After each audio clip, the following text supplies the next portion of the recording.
Right now, a conflict happening thousands of miles away could quietly change the price of every home in America. Not next year, not someday, right now. Because when global war starts shaking the economy, something surprising happens. Gas prices move, markets panic, and suddenly, mortgage rates start climbing. Which raises a strange question. Could a war in the Middle East actually decide whether millions of Americans can afford a home? And if that sounds impossible, just wait until you see the chain reaction. Because it starts with something almost nobody connects to housing. Point 1. War. Oil prices rise. When conflict erupts in the Middle East, the first place the shock appears isn't the housing market, it's the oil market. And there's a reason for that. A huge portion of the world's oil supply moves through the Middle East every single day. Tankers cross narrow shipping lanes. Pipelines run through fragile regions. And markets know one simple truth. When war threatens those routes, supply becomes uncertain. And uncertainty is enough to make prices jump. Not because the oil is gone, but because traders fear it might be. Now think about that for a second.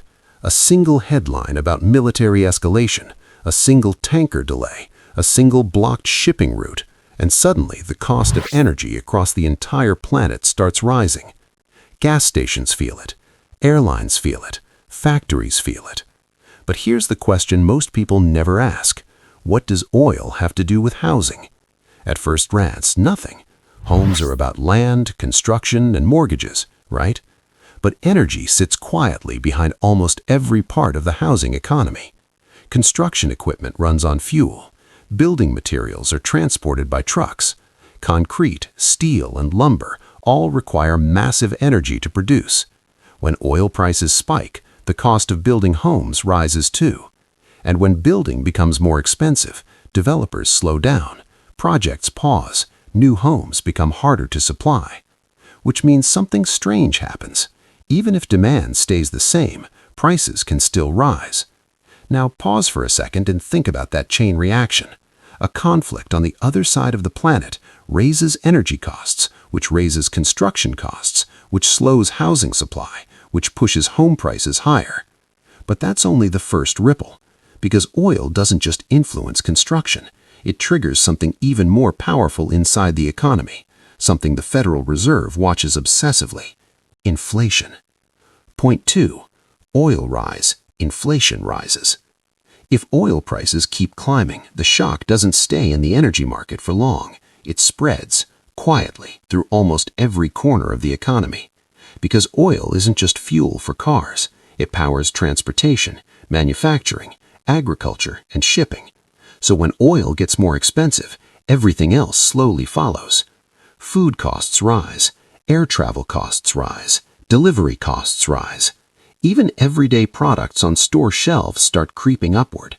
And that creeping effect has a name: inflation. Now here's where things get interesting.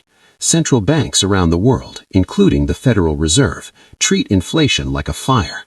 A small spark is manageable, but if it spreads too far, it can burn the entire economy. So when inflation starts rising again, the Fed doesn't sit back and watch, it reacts. And those reactions ripple through the financial system faster than most people realize. But before we get there, ask yourself this: why does inflation matter so much for housing? Think about the last few years. When inflation surged, mortgage rates didn't stay low, they shot up. Suddenly, buyers who could afford a $500,000 home could only afford $400,000. And that shift changes everything. Because housing affordability is extremely sensitive to interest rates. Just 1 percentage point higher on a mortgage can mean hundreds of dollars more every month, which means millions of buyers suddenly get pushed out of the market. But inflation doesn't just affect buyers, it also pressures policymakers.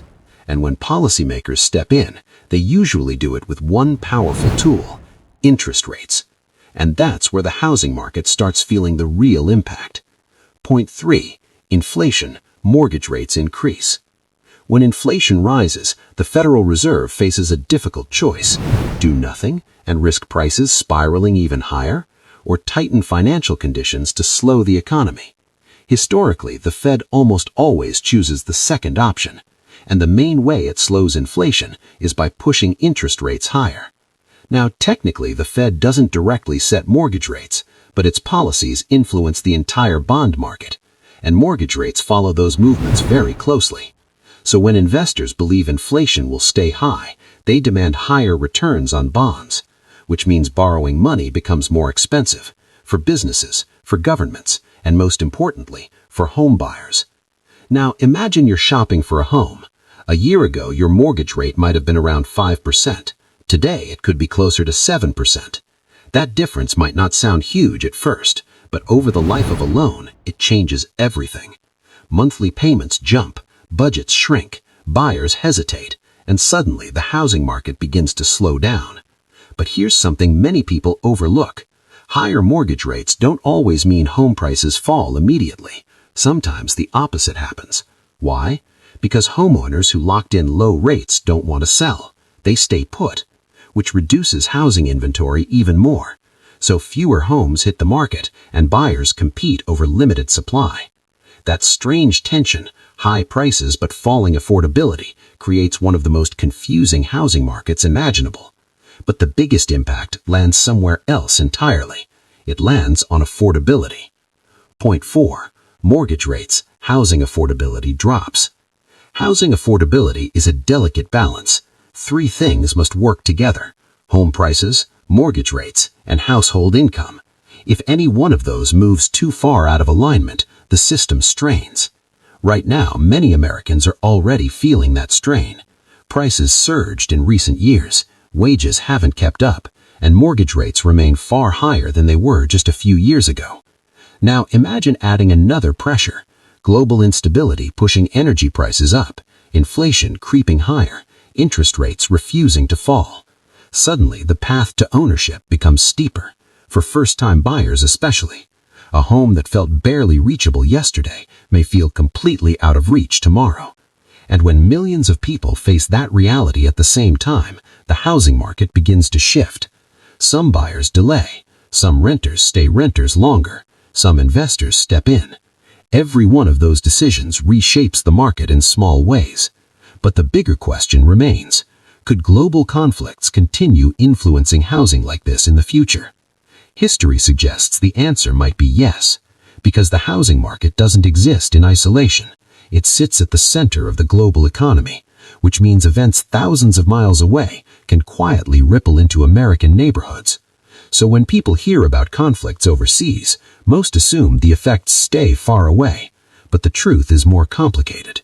Energy markets react, inflation shifts, interest rates move, and suddenly the price of buying a home in America changes, all from a chain reaction that started thousands of miles away. Which leaves one final question. If global events can influence housing this much, what happens if the uncertainty continues? Because the next move in the housing market might not start in Washington or on Wall Street. It might begin somewhere most homebuyers never think to look.